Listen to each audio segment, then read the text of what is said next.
Chapter 3. The colors faded, but dreams deepened. I was in my third standard when I began noticing something strange about my sight. Until then, I could recognize colors faintly: red, yellow, green, though never with clarity. One day, everything began to change. The world around me seemed to shrink into a single hue. Everywhere I turned, all I saw was red. It was as if someone had spilled paint across the canvas of my life and taken away every other shade. At first, I thought it was temporary. Perhaps the sun was too bright or my eyes were tired. But the redness remained. Day after day, everything I looked at glowed in just one color. Fading, flickering, and blurring. Fear crept in quietly, though I did not have words to describe it. My mother noticed first. She saw the blood oozing from my nose and eyes turning red. She always observed me. Every minute change. Every silent discomfort.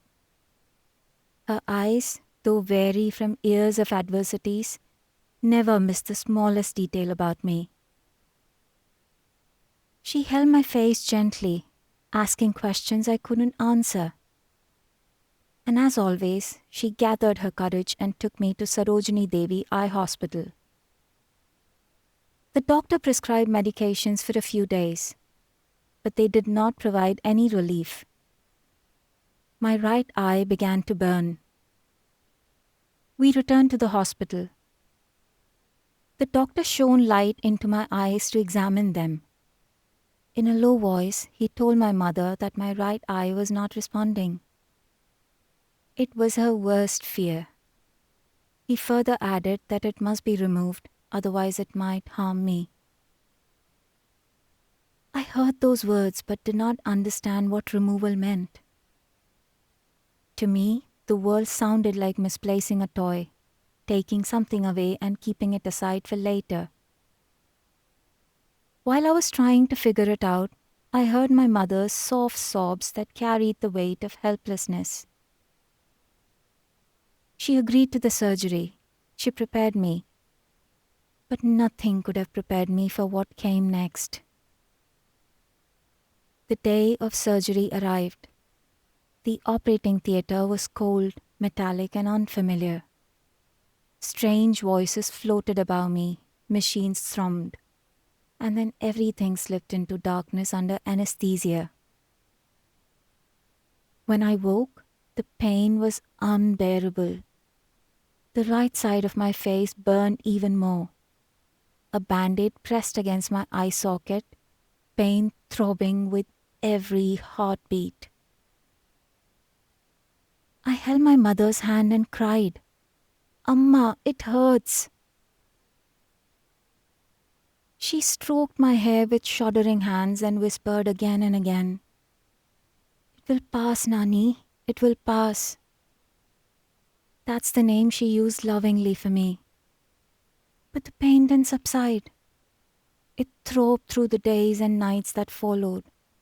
Every blink, every turn of my head, and every attempt to sleep brought fresh agony.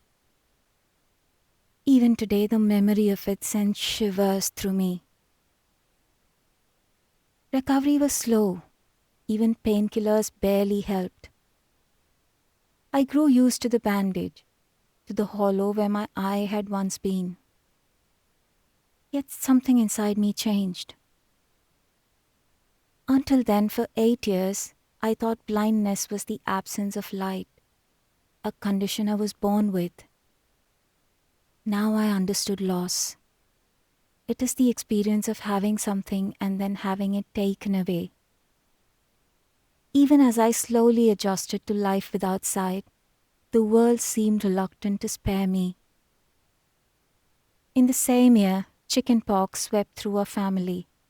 First me and then my sisters. Fever gripped us, burning like fire. Blisters erupted, itching unbearably as if thousands of needles pricked at once.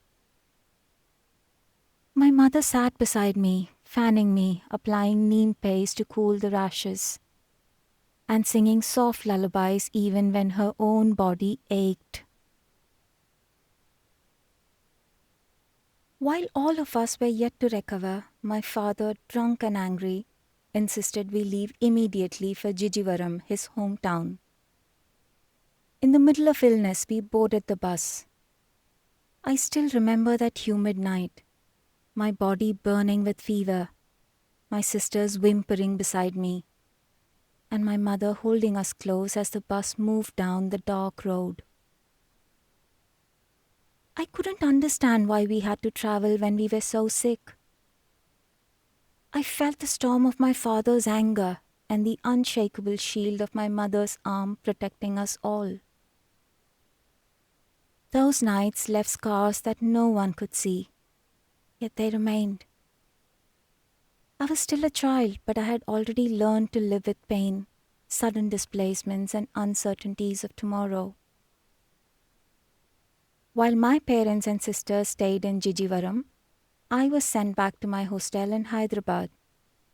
Life oscillated between hardships and small joys. The nights were long and uneasy, filled with sounds that reminded us we were far from home. Yet laughter still found its way into our days. Every fortnight, Rajni auntie and her daughter Soumya visited us. Sometimes my grandmother too came with Soumya. Their visits were the moments of light, filling the hostel with warmth. Even my father visited occasionally, showing care in small ways. I started learning that people could hold feelings of love and fury in their same heart. Cricket became my favorite escape. A plastic bottle served as a ball and the wooden slate as a bat. The sound of children laughing echoed louder than our struggles. By fourth standard, I discovered a fascination for sound. Radios became my secret world. I even had one of my own, a tiny companion that spoke in rhythms and voices beyond sight. I listened to cricket commentaries, to voices rising and falling in excitement and tension. During one unforgettable match between India and Pakistan, the commentator cried out in disbelief. Anil Kumble had taken all 10 wickets in a single inning. My body tingled with excitement. In those moments, blindness did not matter. I imagined the game in my mind clearer than sight could have provided me. Sometimes I opened the radio, tracing its circuits with my fingers as if reading the hidden map. I was curious to know how wires and switches produce voices. The curiosity stayed with me, a spark that would guide my future. Then came another day that left a deep, unspoken mark in my life. My younger maternal aunt Anuradha held a special place in our hearts. She was affectionate and playful, and always took good care of my younger sisters and me. In June 1996, on my birthday, she asked my mother to take her to the temple. My mother was busy with chores, so my aunt went alone. The next morning, news struck like thunder.